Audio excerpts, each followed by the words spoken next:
हा सोन्याचा, तुमच्या माझ्या आनंदाचा, देशाच्या गौरवाचा, अभिमानाचा आणि उत्साहाचा दिवस आपल्या ज्ञानाचा, विजय असो प्रजासत्ताक दिनाचा. सन्मान्य व्यासपीठ आदरणीय मान्यवर वंदनीय गुरुवरी आणि माझ्या बालमित्रांनो, सर्वांना माझा नमस्कार. माझे नाव रोशनी रवींद्र कुले. आज 9 जानेवारी म्हणजे आपला प्रजासत्ताक दिन. आपल्या सगळ्यांच्या आवडत्या सणानिमित्त आपणास काही 4 शब्द बोलणार आहे, ते तुम्ही शांतपणे ऐकून घ्यावेत अशी मी नम्र विनंती करते. सर 1950 पासून दरवर्षी या दिवशी आपण सारे हा दिवस संपूर्ण देशभर प्रजासत्ताक दिन किंवा गणराज्य दिन म्हणून साजरा करतो. भारत हे एक लोकशाही राष्ट्र आहे, म्हणजे लोकांनी लोकांसाठी लोकांकडून चालवलेले राज्य आहे. भारताला स्वातंत्र्य आणि आपण ब्रिटिश राजवटीच्या चित्रांनी जोखडातून मुक्त झालो.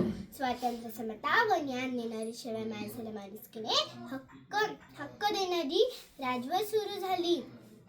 या सर्वांच्या पाया होता भारतीय राज्यघटना.